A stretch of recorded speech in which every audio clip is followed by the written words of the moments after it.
Minute 10 Nightmare Arm.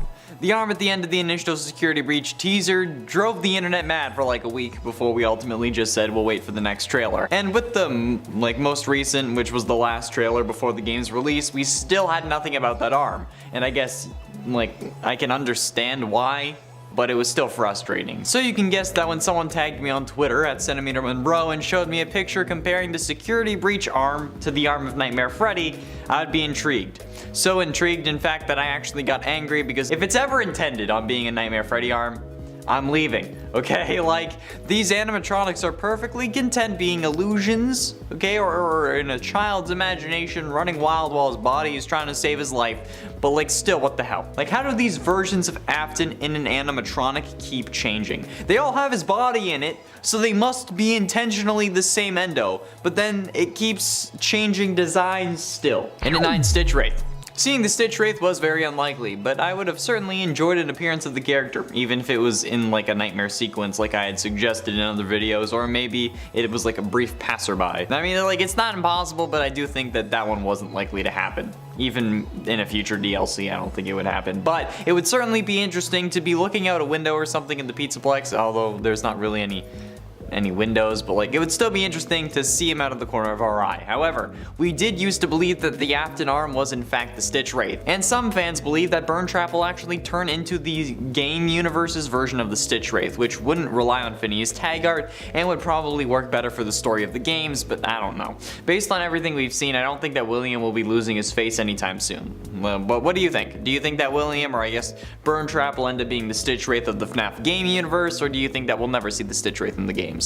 Be sure to let me know down below. And at 8, not Afton. Some thoroughly believe that this animatronic, this new version of the Spring Bonnie animatronic, to not be William, and instead possibly be Henry Emily, William's business partner and father of his first victim. Why do they think this?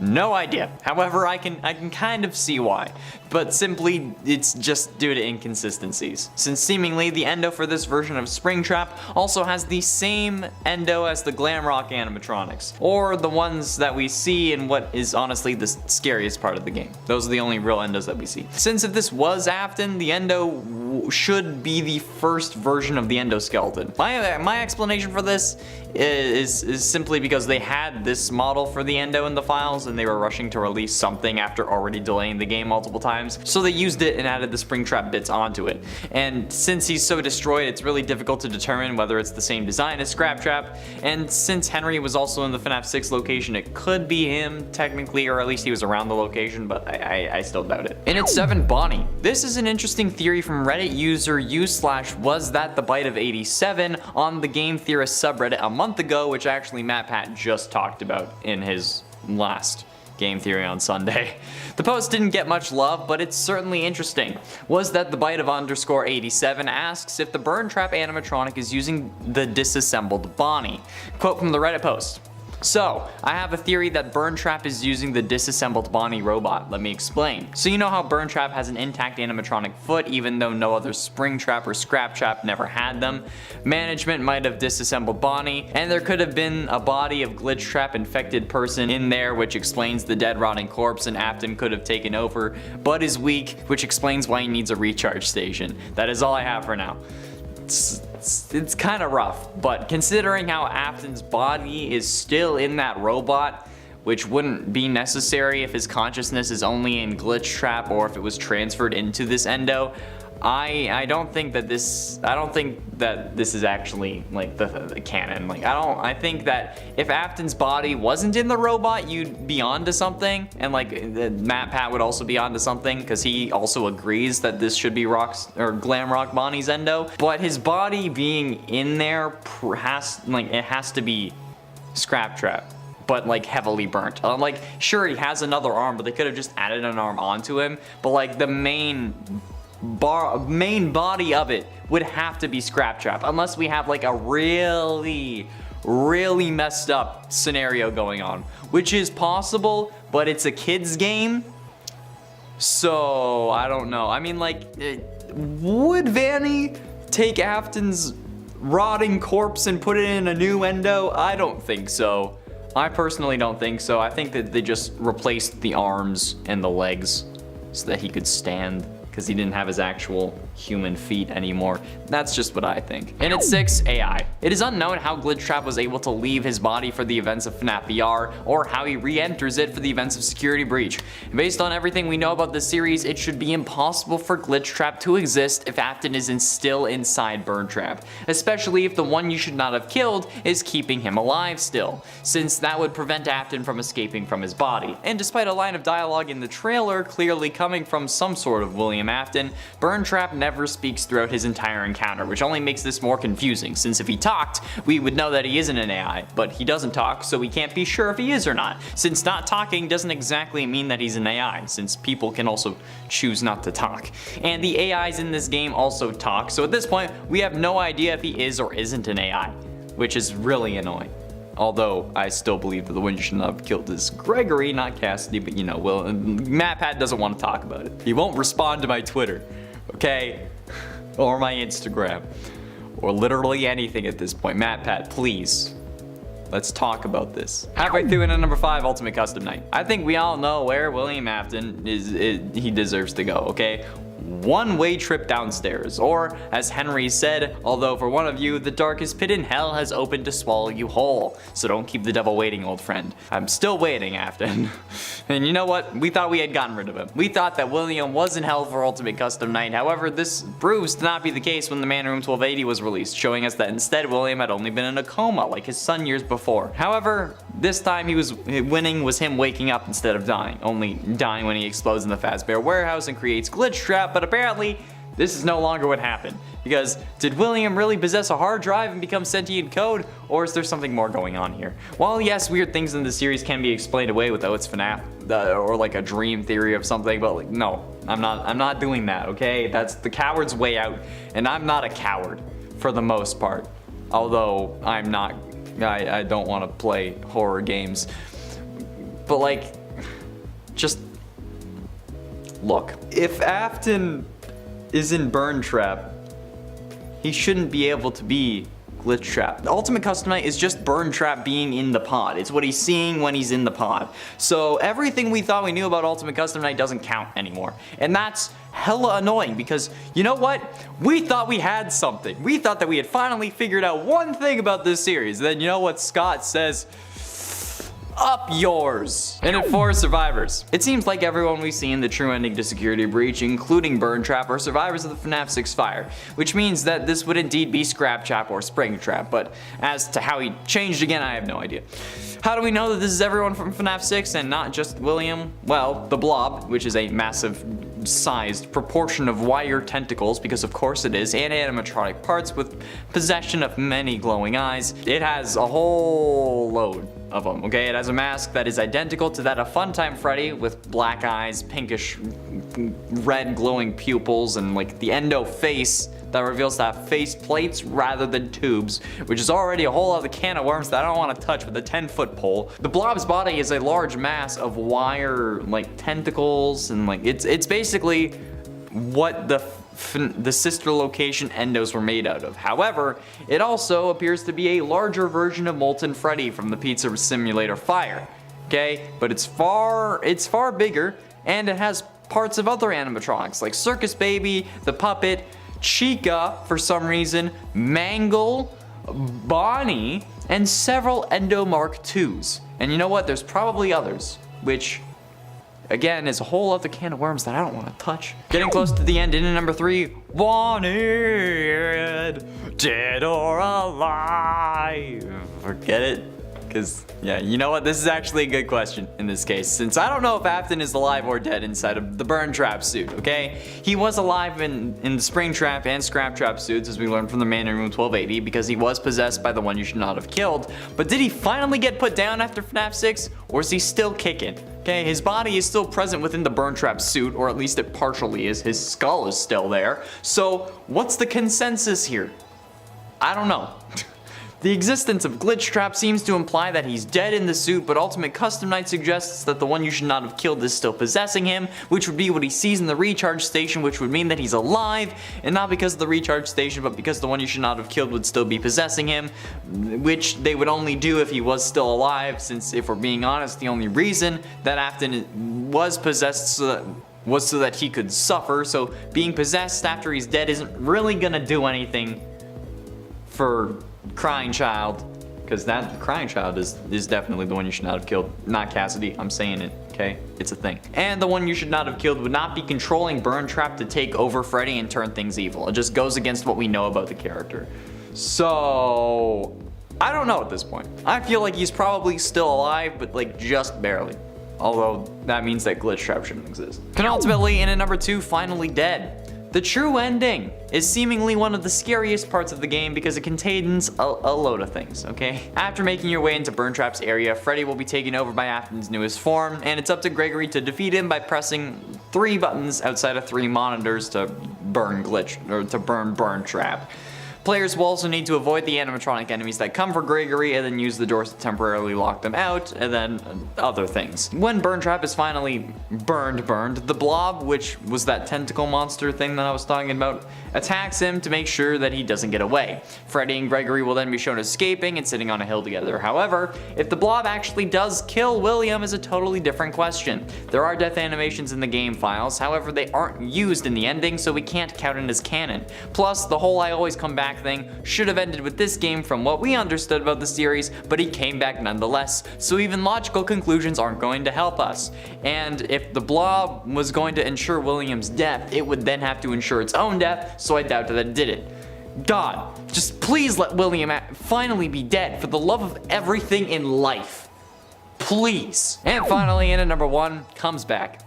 I think that unfortunately Afton being resurrected or returning in some form or another is inevitable. I don't get why, okay? I think at this point we can move on from this killer. We have a new one, but a load of people seem to think that we need Afton back again.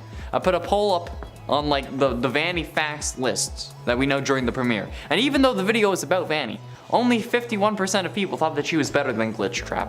And I think that speaks volumes as to who the favorite in this series is. Like, I get that we've grown up with Afton as the killer, okay, but hell, we didn't even know his name until Sister Location. Until that point, we were calling him after a frickin' color, okay? We've known this man's name for like 5 games.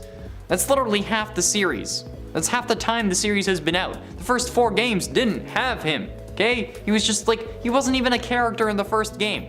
Just a mysterious man the map pack compared to Nathan Dunlap, okay?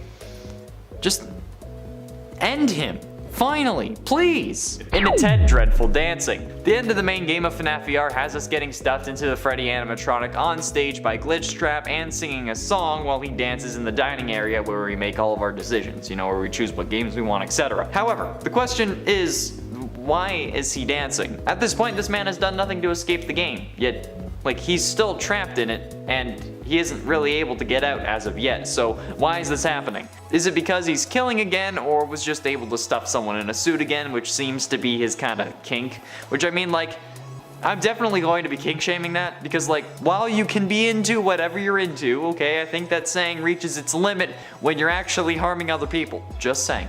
However, his dancing is very weird and became a meme in and of itself, but there still doesn't really seem to be a solid purpose behind it. And at 9, Curse of Dreadful Dancing. The same remains true in the Curse of Dreadbear DLC for Help Wanted, whereby turning the game into blacklight mode, which was only added for this Easter egg given that the DLC has no hard mode levels, turn around and look at the car for around 10 to 15 seconds, which some people believe is a reference to the Midnight Motorist minigame. Since after looking at the car, you can turn around and see GLITCHTRAP dancing by a house on a hill, similar to how we see FNAF 4's house. He isn't on the same hill, but it seems to indicate that there's a connection between him, a car, and a house. Sound familiar? Well, it should, because it's what we were all thinking was going on in Midnight Motorist in FNAF 6. More on that in a minute. But even when you do this Easter egg, he never gets any closer. He just stays dancing on that hill, which is even more confusing because, like, well, why? The only other time we've seen him dance like that was when he stuffed us in the main game, so why is he dancing like it again? And this can happen whether he's possessed you or not, which makes me think that this may not be the GLITCHTRAP we know after all. And at 8, Midnight Motorist. As I said, we seem to have confirmation that GLITCHTRAP, aka William Afton, was the one in the Midnight Motorist car based on that Easter egg, right?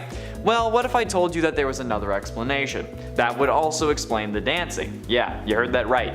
All of this may actually be indicating something entirely different from Midnight Motorist. You see, when Glitchtrap was introduced, we thought that he might have been the animatronic, or I guess the person, who came to get Mustard Man's son out of his room since there was footprints with 3 toes. However, most animatronics have 3 toes, so that wasn't much to go on. But now we have some. Since looking at a car and then a house is very clearly meant to be a Midnight Motorist reference, Glitchtrap is on a hill separate to the house, as if he isn't connected directly. And, well, he's dancing. And the only other time we've seen him dance is when he had just killed us at the end of the Pizza Party minigame. So, was the Midnight Motorist minigame just William's second victim, hence the dancing on the hill? Did he take Mustard Man's son after killing Charlotte? Let me know your thoughts down below. And it's 7 corrupted code.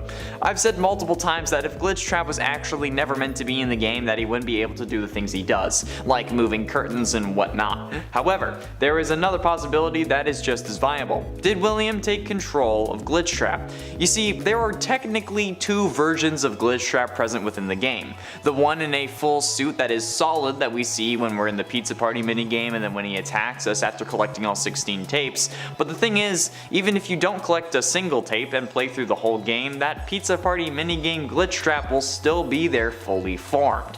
However, if you collect most of the tapes and don't fully reassemble Glitchtrap, the form you see to the right of you is like a hologram, like how we would assume a sentient code ghost would look like, I guess. So what if instead of creating the Glitchtrap character from scratch, William simply corrupted the character with himself, or even made a copy of the character that Tape Girl then had to stow away using the tapes? I don't know how many people are talking about this, but it seems like there's something there. And at 6, Steelwool Studios. Could the situation of Glitchtrap, or rather I guess FNAF VR in general, just be a representation of Steelwool Studios? I mean, the story that we're told in Help Wanted of an indie game developer making games about tragedies that took situations that happened in a children's pizzeria that ruined their reputation seems to be what happened in real life, with Scott making the FNAF games, potentially based on a string of real life killings, and bringing down the Chuck E. Cheese business, at least from what we can assume, considering how they really went out of business in some states because of COVID. However, there were some false articles about 5 children going missing and night guards dying on the job that went viral on Twitter for a hot minute that resulted in plenty of people believing them to be true. Plus, a lot of fans from what I'm seeing in the comments would rather go to a Freddy Fazbear's instead of Chuck E. Cheese, even though Chuck E. Cheese is real. Even so much as refusing to go to Chuck E. Cheese because it isn't FNAF. So that leaves the question, is this game meant to represent real life? And if so, who does Glitchtrap represent? The killer that Afton is based on? The CEO of Steelwool who was pushing for Security Breach to be bigger, thus resulting in delays? Or is he us? Halfway through it at number 5, Ideal Form. With Glitchtrap being explained to us as a manifestation that was created after scanning hard drives, we can reasonably assume that William created this body, even if other possibilities are more likely. But if he did make this body, does that mean that it's his ideal form? Not having to worry about spring locks, since that didn't end too well the last time, nobody knowing who he truly is, but still in that classic golden Bonnie suit. Well, if this is the case, what does he look like under the suit? Is he still burnt, or is he healed? When pyromaniacs or other people who have been driven mad by fire are showcased in movies, TV, or documentaries, they always say that the fire cleansed them or showed them their true path somehow, and that their burns are their form of baptism. But does William feel the same? I mean, this guy survived 2 fires at least and was still kicking after being taken off life support, so I mean he has to be at least a little superstitious about that, right? Or, I guess, just suspicious. Either way, I just want to know if this is what his ideal form is, and if it is, how am I supposed to compete with these unrealistic male body standards? And at 4, Rituals. This comes from my personal collection of theories that I haven't really talked about because they have since been proven, or basically proven wrong. We now know that William was trying to escape the game through possessing someone. However, when the game originally came out, I thought something different. That William was in fact trying to escape by killing one person, sharing a name with each of his original 5 or 6 victims. Susie, Jeremy, Fritz, Gabriel, Cassidy, and maybe Charlotte. This started with the introduction of yet another Jeremy, because of course we needed another one. However, this one bit the dust just before the game even started, since he cut his own face off after seeing Glitchtrap and presumably getting possessed. And then he gets to Tape Girl, who we don't really have a name for. Then we come to the Pizza Party minigame, where we end up getting stuffed into Freddy, who is alone on stage. But where are the other animatronics, you ask? Well, they're in the back room. Chica and Bonnie were there, except they were damaged so they weren't on stage with us. And remember, Glitchtrap has taken 2 people. If you pay attention though, you may remember the name of the kid who possessed Bonnie. Jeremy. And in this game we get another Jeremy. I mean, he cuts his face off, and yet in the Pizza Party minigame we still see Bonnie with, what's that? Oh right, a missing face. This was certainly intentional, but I thought that it meant that we were named Gabriel and that Glitchtrap was about to escape, but that turned out to not be the case. I also thought the Tape Girl could have been named Susie because she was Glitchtrap's other confirmed victim, and Susie, or Chica, was also in the back room with us during the Pizza Party minigame. Yeah. Getting close to the end, and at number 3, the one you didn't mean to kill. I still personally believe that Crying Child is the one you should not have killed. It just makes more sense and explains a lot more. And you know, FNAF VR may be providing us some evidence in that direction. Many fans noted the shocking absence of one of the series' most popular characters, Golden Freddy, not appearing once in the game. Not even in parts and service, which is odd given the amount of maintenance that character would need. But there is an appearance of Crying Child, or at least his VR equivalent, given that his room is there along with the nightmare animatronics which only appeared in his mind. So this proves to us that Golden Freddy and Crying Child are 2 separate entities, and thus Crying Child is not possessing Golden Freddy, as long as you look at it in the right way and are actually not like trying to look for anything or literally anything to counter me. Like when your parent comes into your room to check your cleaning and then starts checking the most ungodly places that you would never think to clean, like inside your TV or under your mattress. Yeah. That's what you're doing by trying to counter that. This separation of characters proves that Crying Child is not inside Golden Freddy, and if that is the case, where did he go when he dies in the hospital with no animatronics around and only his father? Boom, right into Glitchtrap. Okay, well, not Glitchtrap per se, but William, who just so happens to also be Glitchtrap. You know what I mean. And ultimately, and at number 2, single and ready to mingle. Glitchtrap, from the looks of things, can only possess one individual, which I know goes against Matt Pat, so a load of you are already commenting how stupid I am, but hear me out. I discussed this in my We Are Vanny Theory video, so if you want that more in context, go watch that. However, I don't think Glitchtrap can possess multiple people, and I think that Help Wanted has been telling us this from the get-go and we never noticed. During the final showdown, if you actually follow Tape Girl's instructions properly, you end up locking yourself in your own mind. And then that Glitchtrap manifestation that was to our right just somehow turns into a green rabbit plush that just sits on the ground where he used to stand. This moment indicates that now we're actually possessed. If we don't follow the instructions, we end up merging with him on stage, but yeah, that's on stage in the game. That's why we don't see our character's hands and goggles looking at our station. That isn't in the real world. Yet, if you're focused on trying to do the complicated process of actually pressing the buttons and flipping the levers, your mind is vulnerable. You aren't fighting off Glitchtrap, and instead you're trying to do things in the right order, which ends up giving Glitchtrap a perfect path into your psyche, thus being able to lock you in your own mind. Once Glitchtrap actually gets to your mind though, we can see that he can no longer actually manifest in the game and is replaced by something so that the game doesn't shatter into a million pieces, because the code would still need to be there. Glitchtrap cannot be in 2 places at once, therefore he cannot possess multiple people at once. Boom. Finally, in at number 1, Freddy and Friends. The Freddy and Friends on Tour series has 2 episodes now and seems to be released weekly on the Steelwool Studios YouTube channel. However, there's something seemingly wrong with them, as they keep glitching to reveal characters from Security Breach and, most notably, the STITCHWRAITH, as well as Moondrop and their Sun Variation. However, what if there is more of a reason for these glitches lore-wise than just some fun teasers that are, in essence, the Back to the Future movies? And I say this because it's the same characters doing the same thing over and over, just with a different setting, and maybe 2 other things that change. But I mean, I still love the Back to the Future movies. But what if Glitchtrap somehow made his way into the show? This wouldn't be anything new.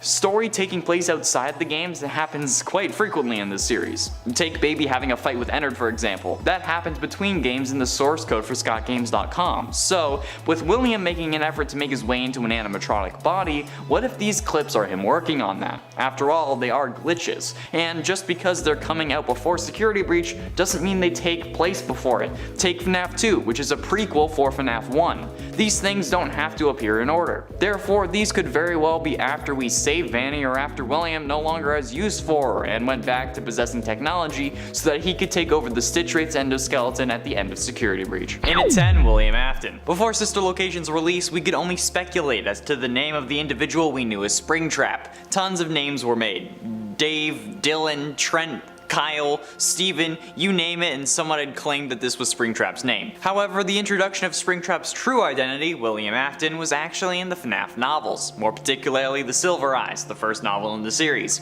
This was mostly shown to the masses by Matt Pat and his theory on the subject, but the response was actually practically divided, with a load of people glad that we finally at least had some form of canon name for the character, and others upset because Matt Pat had used the books for his theory, which don't share the same continuity as the games, despite sharing the same canon of Five Nights at Freddy's. This theory, however, was ultimately confirmed to be true during Sister Location's starting scene, where we first hear Afton speak, talking about Baby's various features.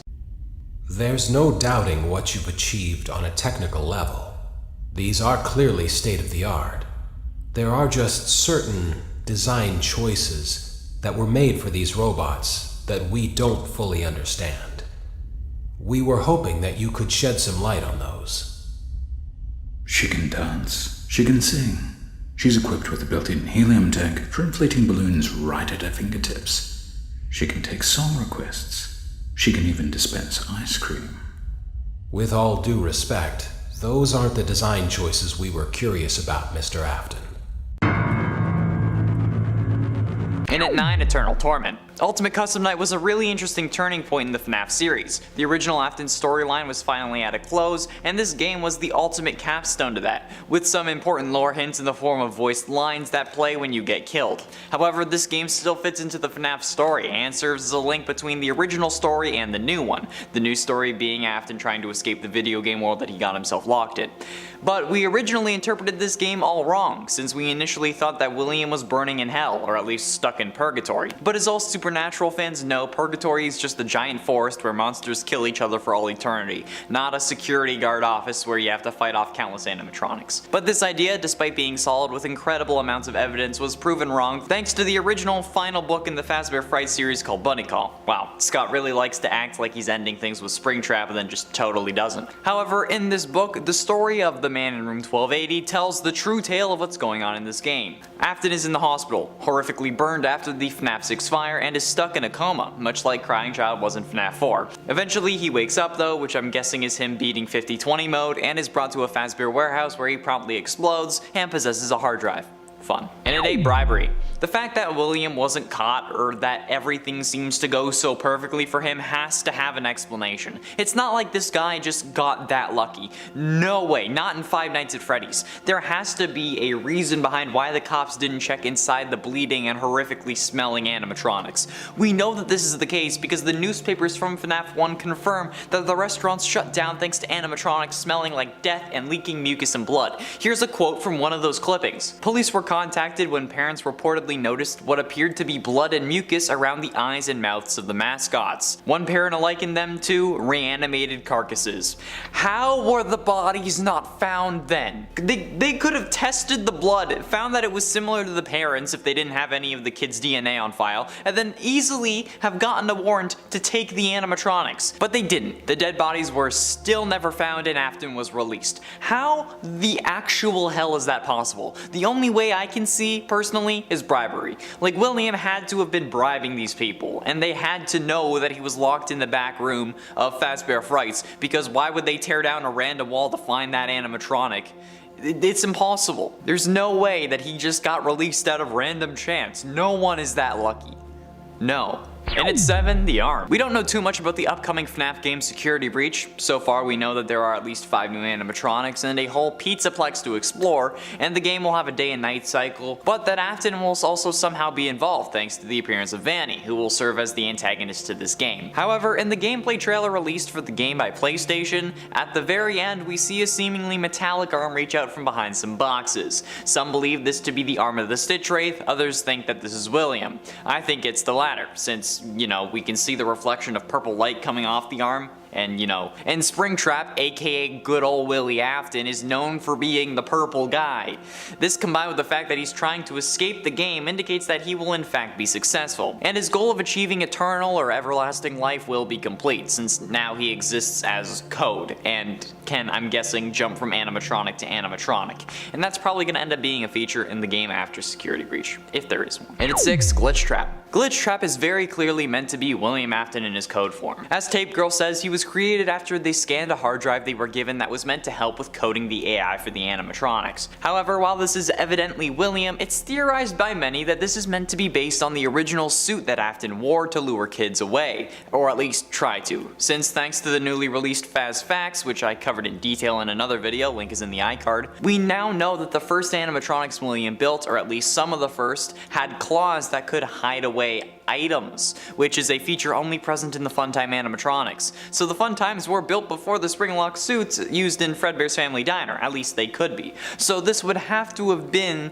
a suit used at the company before they even had animatronics. And he was also planning on going on a killing spree already, so we can always assume the worst. Maybe there are more kids that went missing out of their homes like suggested in the Midnight Motorist minigame. Who knows? Halfway through it at number 5, Survivor. The issue of how William was surviving so much was really on everyone's mind. He made it through being spring-locked, he survived 2 fires, he was really somehow the most iron-willed individual in the series, and we have no idea why. Or at least, we had no idea why. The main theory was that William had injected himself with Remnant, which is the molten form of metal possessed by a soul, which would have been the original 5 animatronics. This idea, from what I can tell, came from the books, since the novel version of William becomes incredibly obsessed with Remnant and trying to use it to grant himself everlasting life, like some weird kind of soul vampire, also known as a ginger. This seemed like a solid idea though, and explained away many of the random things he got through, but had one crucial flaw.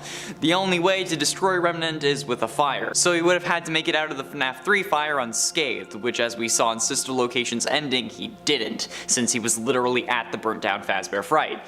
Does anyone else find it slightly annoying that Fazbear Fright is both the name of the FNAF 3 location and the series of books revolving around like the short stories? Because I certainly do. It's very annoying. And at 4, Mic Trap. The Mic Trap theory came out after Sister Location's secret ending, where Michael makes his speech with the famous line of "I'm going to come find you." After saying "I'm going to come find you" a second time, Springtrap appears at the burnt down Fazbear Fright. This one little moment caused some fans to assume that Springtrap appearing meant that it was Springtrap who was talking, making them think that Mike was in fact the one in the Springtrap suit. Hence the name Mic Trap. This, however, was simply to illustrate that Springtrap survived the fire, like we had been assuming, since Scott said in a Reddit or Steam post to check out MatPat's conclusion on this debate, and MatPat had concluded that it was William in the Springtrap suit. Since in FNAF 2's minigames he was able to drive, and if he was Michael, we couldn't have been him in Sister Location. It wouldn't make sense. But that wouldn't be the end of the Mic Trap debate. Haha, just wait until the next game comes out. Getting close to the end in number 3, Survived. After FNAF 3's ending, when we learned about the fire, we thought that that was it, at least for around 20 seconds, until people started brightening the final image like we know to do with FNAF by now. And that's when we saw Springtrap sitting in the shadows behind the stuffed animal that was the image for the news article about the fire. Now, I have no idea how the photographer didn't see that, or if William was bribing news outlets or whatever, but this is absolutely terrifying. And it really is what started us down the rabbit hole of having to jump through several hoops to find more lore clues and ideas. Brightening this one image made us have to comb through the files of a mobile game. Think about that. Anyway, this image set us on the path to thinking William survived the fire and that this would not be the last FNAF game. I don't know if this was supposed to be the point of the Easter egg, like if it was somehow to allow for more games in the series if Scott wanted to, but hey, either way, it happened. And here we are, 5 games, 15 books, and more later. Still questioning everything about this series, so time well spent. Penultimately in at number 2, Spring vs. Scrap. Then Ultimate Custom Night came out, and the Mike vs. Wooltrap debate was on the rise again, thanks to the introduction of Scraptrap, who people thought was Scott adding a new character so that both Afton men could be Springlock victims. This was incredibly frustrating for me, but it was ironed out when Scott referred everyone to MatPat's conclusion on the debate, like I said before, cause you know. And in Ultimate Custom Night, Scraptrap says, "I always come back," which turns into William's signature line because let's be honest, he does always come back. So that seemingly settled it, but there are for some reason reason, still fans who believe that Springtrap and or Scraptrap is still Michael, which just boggles my mind. But when people are dead set on something, you can't really convince them otherwise, just like how you can't convince me that Mike isn't a robot, even though in this debate there is confirmation that Spring and Scraptrap are William, but hey. Finally, in at number 1, Survive ×2. William surviving the FNAF 6 fire though was much harder to believe when it came out at first, at least before Bunny Call was released. However, some fans seem to note that during the final cutscene of FNAF 6 during Henry's speech, while the other animatronics were engulfed by flames, Scraptrap was ahead of them. There's more waiting for you after the smoke clears. Although for one of you, the darkest pit of hell has opened to swallow you whole. So don't keep the devil waiting, friend. This was especially hard to believe given that we thought Ultimate Custom Night took place in Hell, which is really impossible to go to unless you die. Well, with me being the exception. I party with Satan on the regular. He strangely can't hold his liquor. Either way, this was all proven to be true when Bunny Call was released and William was in the hospital in room 1280, which I have to say has got to be one of the biggest trolls in the entire series, or like at least like one of them. Because like, come on Scott, really? You had to do that to me? To us? Yeah, thank you, Scott. Huh.